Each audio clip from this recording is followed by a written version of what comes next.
everybody, this is my Glock 17. I guess there's a lot like it, but this one's mine. I've done a few things to it. I'll be honest, I've only had this gun for about 2 weeks. I've got about 1,300 rounds through it. I've made a few changes. Changed out the barrel and the whole spring system and trigger system and striker and sights, back plate, put a weight in the rear. All the parts are pretty much through Zev. To be honest, I kind of put this gun together specifically for IDPA. I really was thinking about getting a 34 and running that pretty hard and doing the same kind of stuff with it, stippling it and doing the undercut, all that kind of stuff I did myself. But I didn't go with a 34 because I will carry this gun. I have other firearms, of course, but if I'm going to be training with something kind of really, really hard, I like to shoot the same thing all the time. And that way when I pull the gun or squeeze the trigger or just throw it up, everything's the way it was, just like it was 5 seconds ago and this morning and yesterday and the day before. But I have to say I haven't had any issues with it. I've been pretty happy with it. When I first got it, I came home and I undercut the trigger guard and kind of sloped it so I can get my hands up a little bit higher and stippled it. And I really liked the way that all came out. I sanded it some too.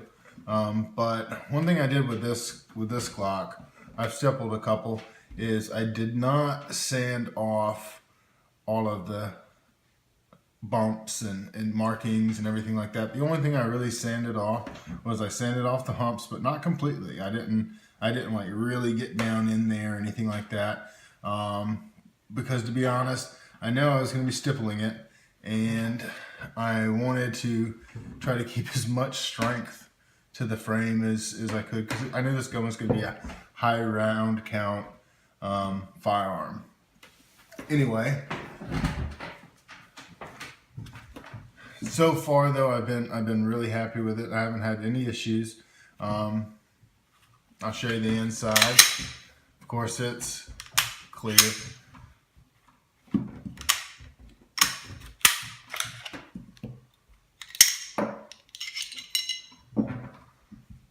I mean, I'll be honest, I heard that the Zev barrel was a tighter fit, and that's kind of what I was going after. But I kind of really picked it just because it was pretty. After I changed everything, I went to the number 3. I'm not sure if it's a poundage deal or not, in the striker with the skeletonized striker. But I had the 3 in it and I was running a 17 spring. And when I ordered everything up, I ordered a handful of different springs. But I called Zev up and I said, hey, the trigger's a lot smoother, but it's still heavy. It might even feel a little heavier than it was when it was stock. Because to be honest, the Glock triggers, everybody talks bad about them, but they're predictably the same. And that's basically what a good trigger boils down to. Now it's smooth and predictable, and the reset is a little bit shorter. And now that I went to the number 2 spring and a 15-pound recoil spring, the gun is great. I really like it. I don't know what changing those 2 springs did, but I had the heavier recoil spring in it and the heavier striker spring in it. And I don't know if every Glock owner has experienced this, but I own a couple Glocks and they all seem to kind of do this. But when you're taking the gun and you're pull it out of battery slightly, just ever so slightly,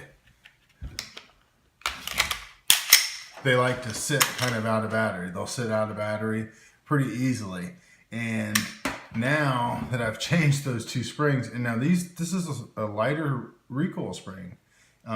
So you would think that shouldn't pull as hard, but I believe in a striker gun, you have to overcome the striker as the action goes forward. But now that coil is lighter and this coil is lighter, it seems so much smoother. It's not just that it's easier to pull back, it's just a 2-pound difference and maybe a 1-pound difference. I'm not sure how the numbers go in the striker spring, if the number 2 and the number 3 that came with the whole drop-in kit are going by poundage or if they're just numbered. So but by changing those springs out and by putting this weight into the gun, into the handle, it's a 4-ounce weight, it shoots really soft. And with that fiber optic front, this is the first pistol I've ever ran with a fiber optic front. I've shot a couple of them, but I didn't really shoot them and shoot them and shoot them. And by shooting them over and over again, you just learn how that sight works. And you can't really determine if you like something or not with running one magazine through something. You've got to run probably a couple hundred rounds through it before you can go, I don't like the way that tastes, or that's not so good to me. But I'm actually liking it. And it's got the U rear notch, and I find it a really fast sight to pick up, even with my older eyes. And that's about it. Y'all can let me know what you think. I really like it. I'm digging it so far. I also have some videos of me shooting and so forth also.